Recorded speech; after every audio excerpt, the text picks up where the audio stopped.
이제는 불이요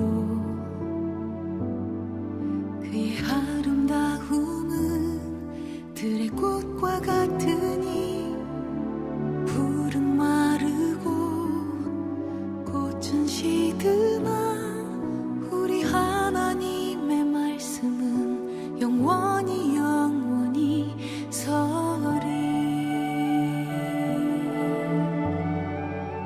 오늘 이 아침 우리에게 주신 말씀은 시편 5편 7절에서 10절입니다. 오직 나는 주의 풍성한 사랑을 힘입어 주의 집에 들어가 주를 경외함으로 성전을 향하여 예배하리이다. 여호와여, 나의 원수들로 말미암아 주의 의로 나를 인도하시고 주의 길을 내 목전에 곧게 하소서. 그들의 입에 신실함이 없고 그들의 심중이 심히 악하며 그들의 목구멍은 열린 무덤 같고 그들의 혀로는 아첨하나이다. 하나님이여, 그들을 정죄하사 자기께 빠지게 하시고 그 많은 허물로 말미암아 그들을 쫓아내소서. 그들이 주를 배역하매니이다. 아멘. 아멘. 자, 우리 인사 나누죠. 좋은 아침입니다. 네, 참 좋은 아침이네요. 이 아침 첫 시간 하나님께 드리기 위해서 거룩한 발걸음을 떼신 여러분과 또 가정에서 유튜브를 통해 함께 예배에 참여하고 있는 교회 여러분 주 이름으로 축복합니다. 토요일은 시편 묵상이네요. 여러분, 시편 5편은 우리가 너무 잘 아는 것처럼 누구의 기도죠? 네, 다윗의 기도. 아침에 드리는 다윗의 기도입니다. 그냥 다윗의 기도가 아니고요. 4편은요, 다윗이 드리는 저녁의 기도. 저녁에 드리는 다윗의 기도, 5편은 아침에 드리는 다윗의 기도입니다. 이 시의 정확한 역사적인 배경은 명확하게 알려진 바 없다라고 하는 말씀을 지난주에 드렸습니다. 그러나 일반적으로 이 시는 자신의 대적들로 인해 어려움을 겪고 있었을 때 특별히 아들 압살롬의 반역, 그리고 가장 믿었던 책사이자 자기의 어렸을 때부터 깨대인 친구였던 아이도벨의 배반, 또 장인 어른이 아내 미갈은 또 어떻고요. 그러니까 하나도 나를 도와주는 이가 없어요. 누가 임금 된다고 했습니까? 다윗은 사실 임금이 아니었으면 더 행복하게 살았을 사람이죠. 힘들고 어려운 일이 있다고 해서 내 사명을 내동댕이 치는 삶이 더 행복할 것 같아 보여도 아니요. 결혼 안 한 것이 훨씬 행복하다. 천만의 말씀. 결혼해서 아이를 낳고 아이를 키우고 무거운 인생의 짐을 짊어지긴 해도 남편이 내동댕이 쳐놓은 인생의 십자가, 때로는 내 십자가 짊어지고 살아가기도 어려운데 2개 짊어져야 할 때도 있고요. 자식들이 자기의 몫을 다해주면 좋으련만 딸이 짊어질 수가 없어서 버거워하는 그 인생의 십자가 내가 짊어져야 할 때가 있고요. 아들이 그만 방황하고 근심함으로 인해 속세임으로 인해서 짊어져야 할, 아들이 짊어져야 할 그 십자가, 인생의 십자가를 또 왼쪽 어깨에다 짊어져야 할 그런 일들이 엄마가 되면, 아빠가 되면 있잖아요. 그러지만 사실은 그 인생의 무거운 짐들이 나의 인생을 무겁게 하고 멍해스럽게 하는 것 같아 보여도 아니요.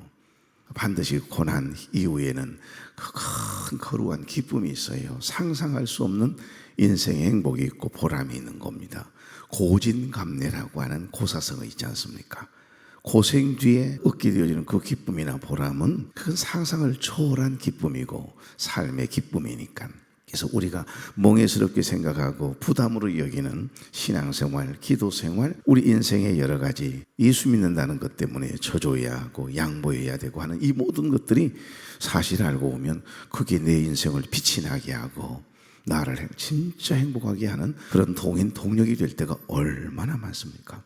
그런데 가만히 생각해도 다윗은 그냥 목동으로 나누었으면 굉장히 낭만적으로 살았을 것 같아요. 나가 언제 임금 된다고 했습니까, 하나님? 왜 나 임금시켜서 나를 이렇게 힘들게 하십니까? 그런 마음이 정말 많았을 것 같아요. 그러나 하나님께서 부르신 그 부르심, 그 콜하심에 대해서 응답하는 삶을 살려고 애를 썼던 다윗은 후회하지 않거든요. 다 같이요. 사명자는 후회함이 없습니다. 절대 후회함이 없게 하세요. 사명을 아는 사람은 절대 후회하지 않아요. 나를 뭐 하려고 목사를 시켜가지고 나가 언제 장로 하겠다고 했냐고요. 장로 되게 해가 나를 이렇게 힘들게 하십니까? 그런 마음이 있을 때가 있습니까, 없습니까? 있을 때가 있겠지요. 근데 하나님의 부르심을 소명이라고 한다고 했지요. 그 부르심에 응답하는 삶을 사명이라고 했습니다. 우리 모두에게는 하나님의 콜, 하나님의 부르심이 있어요. 그 하나님의 부르심을 확신하고 인정하고 그 하나님의 섭리와 계획하심을 믿는 믿음이 결국 주님의 평강이 내 마음에 플라비우 에토 주장하게 하는 놀라운 동력, 동인이 되는 줄로 믿습니다. 그럼요. 그러니까 오늘 여기 다윗은 임금이 되었지만 정말 나는 목동으로 사는 게 더 행복했을 텐데라고 하는 생각이 수도 없이 치고 왔을 텐데도 한 번도 하나님을 향해서는 왜 나를 임금시켰냐고 따지거나 원망하거나 불평하는 일은 없습니다. 확실히 사명자입니다. 사명자는 후회함이 없게 하시거든요. 일반적으로 다윗이 자신의 대적들로 인해 어려움을 겪고 있었을 때 지은 것으로 보는 학자들의 견해가 거의 대부분이라고 하는 말씀 기억나시죠? 그러니까 다윗이 큰 환난을 만났을 때 하나님께 도움을 요청하는 그런 상황에서 이 시를 지은 것으로 추정하고 있습니다. 그런데 그 상황에, 그 힘들고 어려운 상황에 정말 속이 터지고 분하고 너무 억울하고 너무 배신감이 느껴지는 그런 상황에 세상에 아침에 깨어보니까 어젯밤 깊은 단잠을 잔 겁니다. 너무 감사하잖아요. 너무 하나님의 은혜가 크잖아요. 그러면 아니 내가 어때? 언제 잠이 들었지? 이렇게 깊은 잠을 잘 수 있었어. 그런 어떤 은혜가 고백되어지는 아침 기도라 이 말이에요. 그러니까 다윗은 너무 평안한 밤을 보낸 후에 아침에 일어나자마자 가장 먼저 이 하루를 맞게 하신 하나님께 감사함으로, 그리고 오늘 이 하루도 하나님께 맡깁니다. 그러면서 하나님의 도움을 구하는 아침 기도를 드리고 있는 여러분 다윗의 모습을 상상하면서 오늘 말씀을 묵상하면 좋겠습니다. 자, 1절 2절 다 같이요. 본문은 아니지만 여호와여 나의 말에 귀를 기울이사 나의 심정을 헤아려 주소서. 2절 나의 왕 나의 하나님이여 내가 부르짖는 소리를 들으소서. 내가 주께 기도하나이다. 3절 여호와여 아침에 주께서 나의 소리를 들으시리니 아침에 내가 주께 기도하고 바라리이다. 아멘. 아침마다 기도하는 습관, 그 어떤 습관보다도 좋은 습관입니다. 왜냐하면 아침은 어둠이 물러가고 빛이 임하는 시간이잖아요. 저 동쪽에 떠오르는 태양이 작은 틈새라도 비추어 어둠을 몰아내는 것처럼, 흐르는 강물이 작은 웅덩이라도 반드시 채우고 흐르는 것처럼 이 하루도 은혜의 보자기로 덮어주시도록 기도로 울타리를 치고 매일매일의 아침을 정말 감사함으로 맞이하는 한 사람이 나옵니다. 그가 다윗입니다. 오늘 이 아침 잠에서 깨자마자 첫 의식, 첫 열매잖아요. 첫 생각, 어떤 생각으로 하루를 지금 시작하시는 겁니까? 주님 생각으로. 아침에 일어나자마자 의지적으로 첫 의식은 하나님께, 비몽사몽이잖아요. 그러지만 첫 의식은 하나님께. 이 말은 하나님 생각, 주님 생각으로, 교회 생각으로, 영적인 생각으로 출발하자. 이렇게 시작을 한번 늘 의지적으로 해보십시오. 놀라운 은혜가 있습니다. 여러분 지금 여러분을 힘들게 하는 상황이나 사람이 일들이 혹여 있습니까? 다윗은 지금 자신을 이유 없이 죽이려 했던 사울왕을 바라보지 않습니다. 특별히 자신을 실망시키고 배신한, 너무 속상하잖아요. 너무 창피하잖아요. 아들 압살롬이 반역을 했대. 얼마나 참 황당한 일이에요. 그런데 이 아들의 반역을 생각하거나 아니면 가장 믿었던 책사 아이도벨의 배반을 바라보질 않았어요. 믿음의 주요 또 온전케 하신 이인 예수 그리스도, 하나님만 바라본 줄로 믿습니다. 누구 때문인 줄 아십니까? 그가 늘 바라보고 경외했던 표대이신 하나님 때문이라는 거예요. 표대가 분명해야 됩니다. 여러분 사도 바울이 표대를 향하여 그러잖아요. 이 표대는 어떤 표대를 이야기하는 거죠? 실제적으로는 예수 그리스도가 표대이십니다.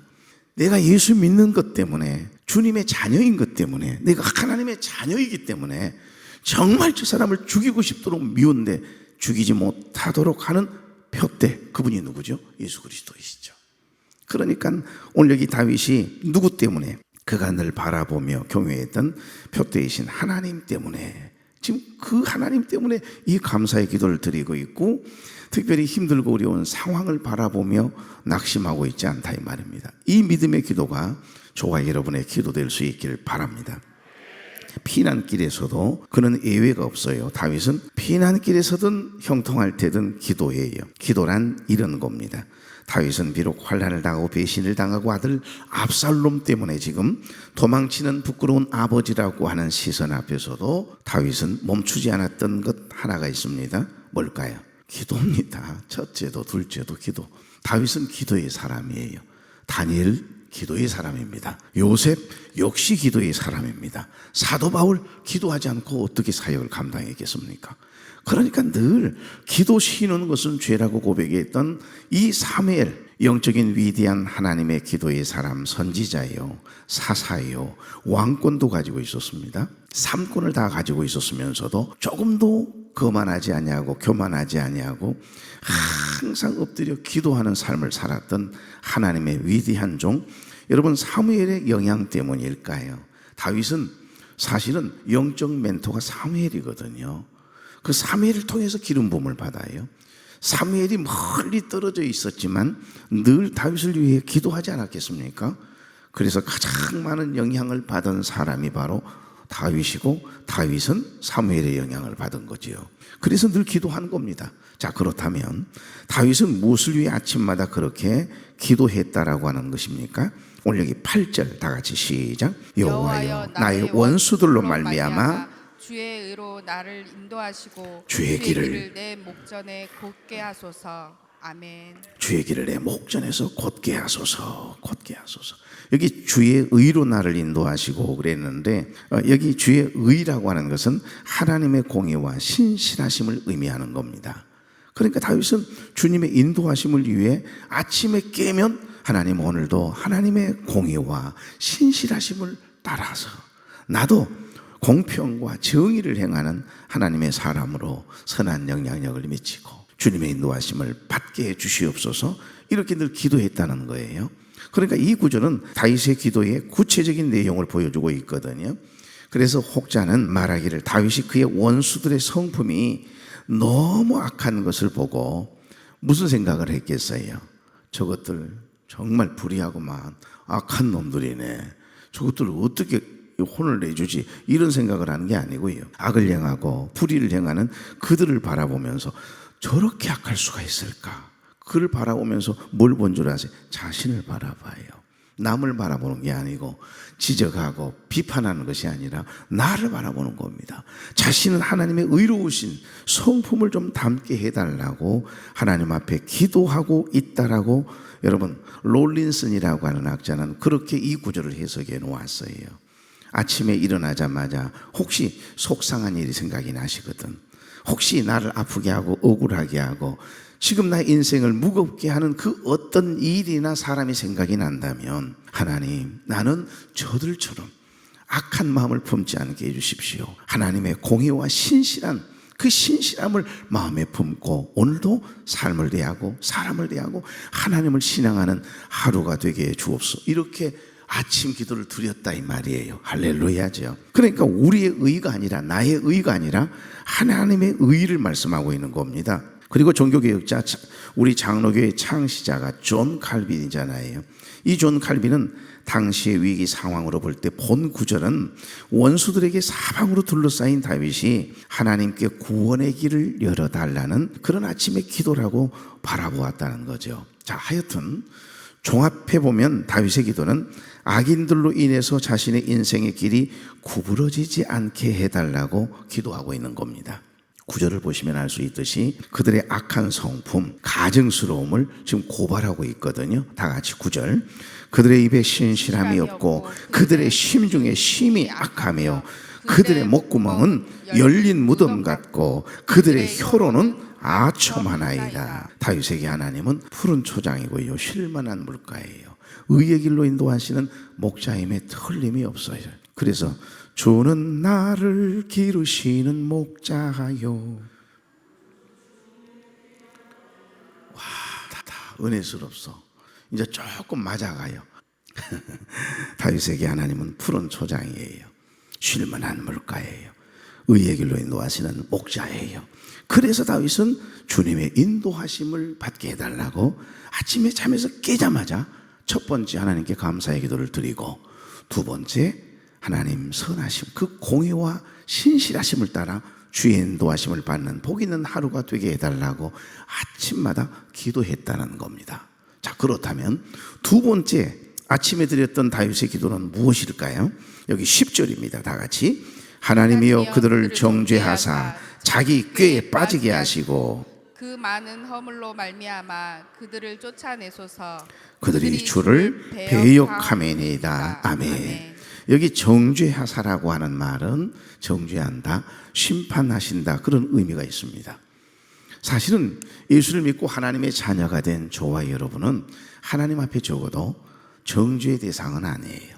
이미 구원받아 하나님의 자녀이니까. 우리가 죄를 짓고 잘못했을 때 우리의 이름 석자를 생명록에서 지워버리는 그 정죄의 대상이 아니에요. 하나님의 징계의 대상이죠. 그러니까 우리는 징계의 대상이지 정죄의 대상 아니거든요. 그러나 예수를 믿는 믿음이 없는 사람들은 다 정죄의 대상입니다. 적어도 저와 여러분은 당신의 자녀이기 때문에 우리는 정죄의 대상이 아니에요. 징계의 대상은 될 수 있지만 여기 정죄하사 이 말은 심판하시오 라고 하는 의미거든요.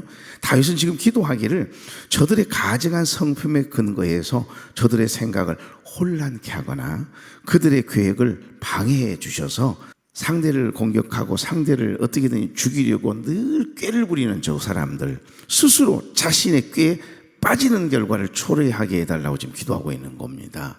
그들의 생각과 계획이 너무 악하니까. 창세기 6장에 가면 사람들의 생각과 계획이 악할 뿐임을 보시고 사람 지으심을 한탄하사 그러거든요. 정죄하시고 싶으신 거예요. 심판하시고 싶으신 거예요. 그래서 물로 심판하시지 않습니까? 그런데 6장 8절에 보면 그러나 노아는 은혜를 입었더라 그러잖아요. 노아는 은혜를 입었더라. 여러분, 이 놀라운 은혜가 저와 여러분의 것 되길 바랍니다. 진짜 하나님은 그리 응답하셨어요. 하나님 제발 저들의 그 꾀를 가만두지 마시고 막 혼란케 하시고 그들의 계획을 방해해 주셔서 쉽게 말하면 미사일을 쏴거나 방어를 하거나 뭐 드론을 띄우거나 막 이럴 때 막 혼란스럽게 하는 전파를 막 해가지고서 표적이 요리 갔다 저리 갔다 해가지고 미사일이 다른 곳으로 날아가서 막 떨어져 버리도록 막 뭐라 전파 막 혼란케 하는 그런 기계도 있고 그러지 않습니까? 근데 오늘 다윗이 그 기도를 하고 있습니다. 하나님, 저 악한 자들의 생각과 계획이 악한 거 아시잖아요. 하나님, 저들의 생각, 계획하는 거, 저들의 꾀 혼란스럽게 만들어 주십시오. 그래서 표적을 잃어버리게 만들고 결국 자기 꾀에 자기가 당하도록, 자기 꾀에 자기가 빠지는 결과를 초래할 수 있도록 도와주십시오. 왜? 그들의 생각과 계획이 너무 악하니까. 이렇게 기도하고 아침에 한판 기도하고 하루 시작하는 겁니다. 자, 진짜 하나님은 그렇게 응답을 하시거든요. 모르드게, 신실한 모르드게를 죽이려고 했던 하만이 자기 꾀에 빠져서요, 자기가 모르드게를 임금에게 없는 말을 해서 죽이려고 하다가 자기가 그 장대에 매달려 죽지 않습니까? 가룟 유다가 그랬습니다. 사울 왕이 그랬어요. 아무 죄 없는 다윗을 죽이려다가 자기 꾀에 자기가 빠진 거예요. 악한 영에 사로잡혀서. 그러니까 저는 본문을 묵상하는 순간 여기 사무엘하 15장 31절 34절 말씀이 생각이 났습니다. 여러분, 여기 31절 보면 어떤 사람이 다윗에게 알리되 압살롬과 함께 모반한 자들 가운데 아히도벨이 있나이다. 다윗이 이르되 여호와여 원하옵건대 아히도벨의 모략을 어리석게 하옵소서 하니라 이러거든요. 34절에 보면 그러나 내가 만일 성읍으로 돌아가서 압살롬에게 말하기를 왕이여 내가 왕의 종이니이다. 전에는 내가 왕의 아버지의 종이었더니 이제는 내가 왕의 종이니이다 하면 내가 나를 위하여 아히도벨의 모략을 패하게 하리라. 기도는 다윗의 생명줄이었습니다. 지금 이 내용의 배경, 정황을 여러분이 조금 이해하시는 분도 있으실 게고 이해가 아직 안 되는 분도 있을 겁니다. 이제 다음 주에 잠깐 사무엘하 17장 15장을 잠깐 묵상하고 나면 다윗이 이 기도를 드린 이유, 그리고 다윗이 이 아침에 드렸던 이 기도가 어떻게 응답되었는지 구체적인 응답을 이야기하고 있는 본문을 묵상하게 될 텐데 말이에요.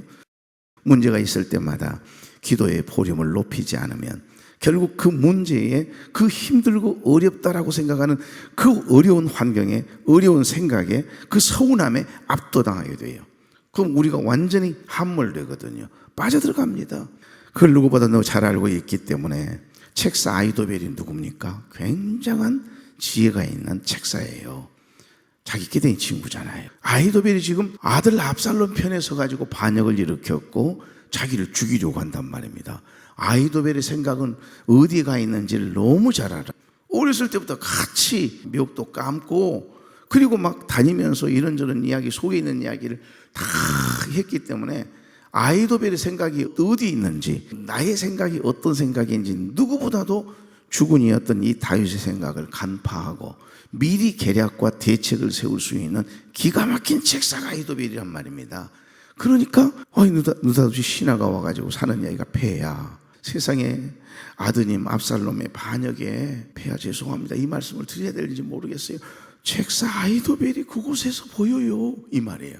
그 소식을 듣자마자 하나님께 기도하고 있는 게 뭐죠?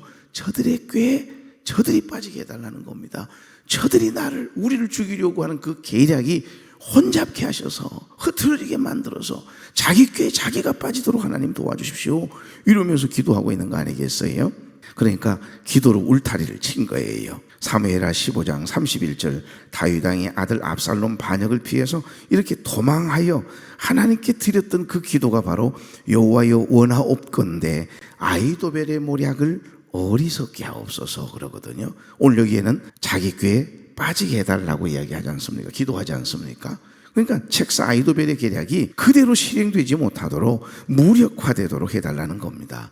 그 힘든 중에 하나님께 눈물로 기도를 드렸던 기도가 바로 여러분 다윗의 아침의 기도예요. 자, 물어보겠습니다. 여러분 이제 집에 가셔서 사무엘 15장부터 17장까지 한번 읽고 와봐요. 이 아침에 드렸던 다윗의 기도가 응답이 되었을까요? 안 되었을까요? 궁금하세요? 궁금할 거 하나도 없어요. 기도는 반드시 응답이 됩니다. 우리는 그저 기도할 뿐이에요. 응답의 주체는, 기도의 대상은 하나님이에요. 내가 아니고. 그러니까 내 뜻대로 구하는 것이 아니라 내 뜻이 이루어지기를 간구하는 것이 아니라 하나님의 뜻이, 하나님의 의가, 먼저 그의 나라와 의가 이루어지기를 원하는 기도는 반드시 하나님 응답하세요. 먼저 그의 나라와 그의 의를 구하라. 그리하면 이루어진다니까요. 응답된다라고 하는 말씀을 하세요.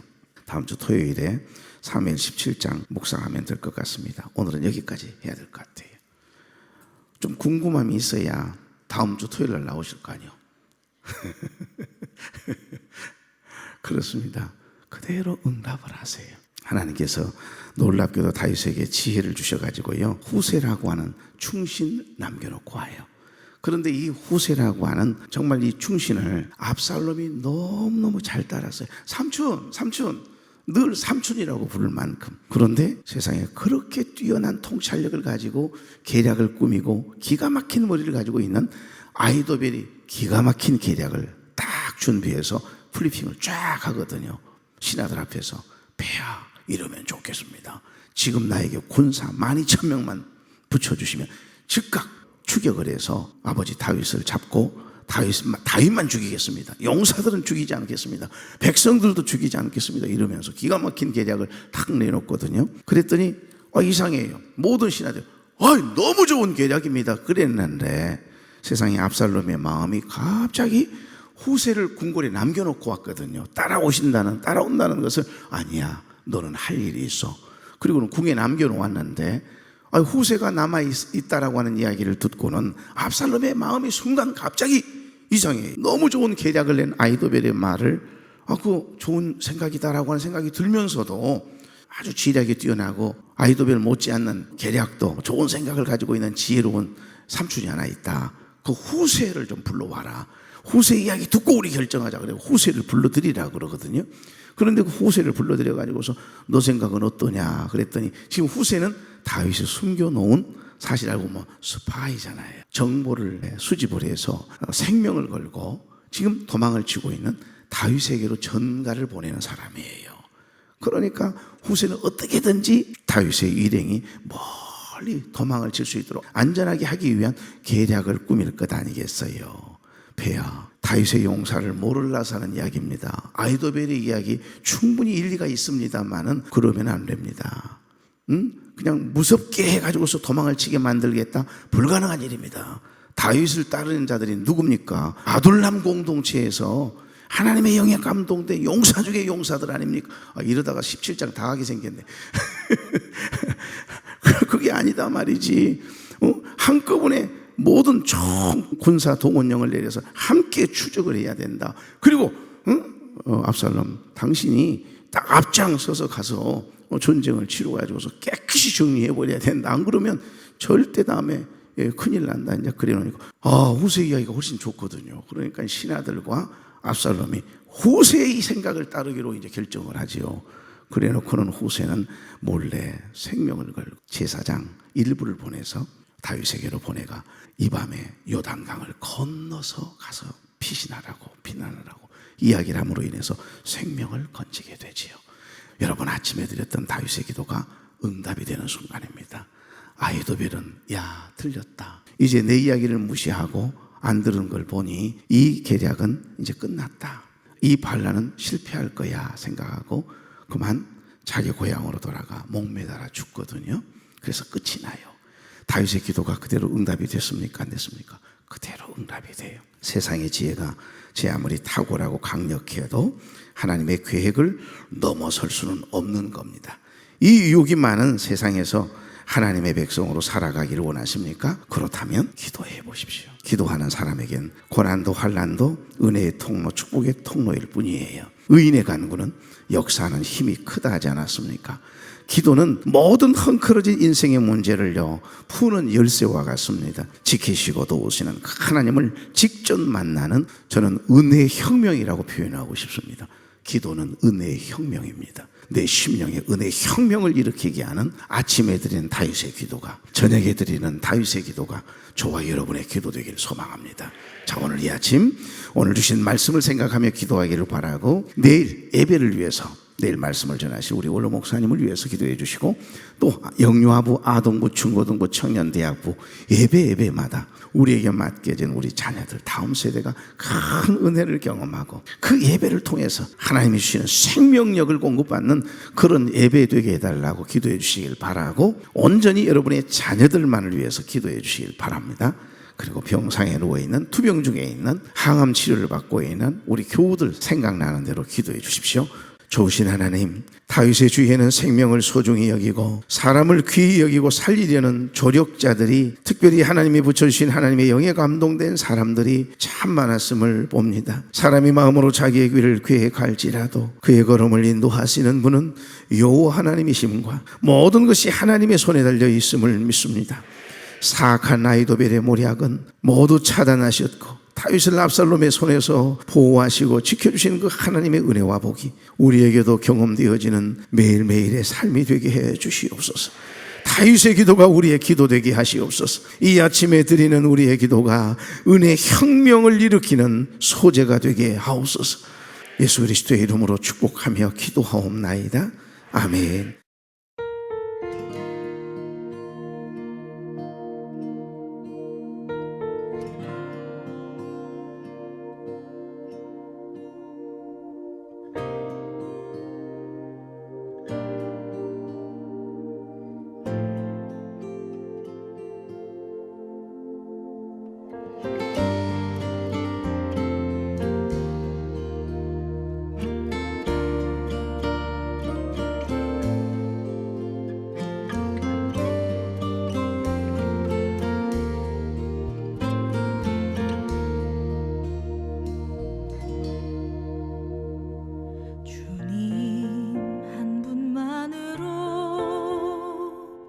난 만족해요.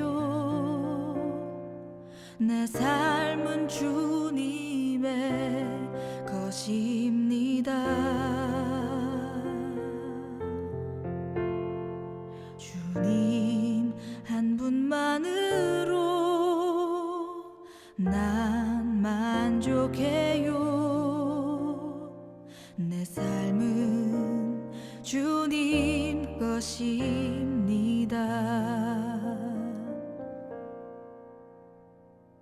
주님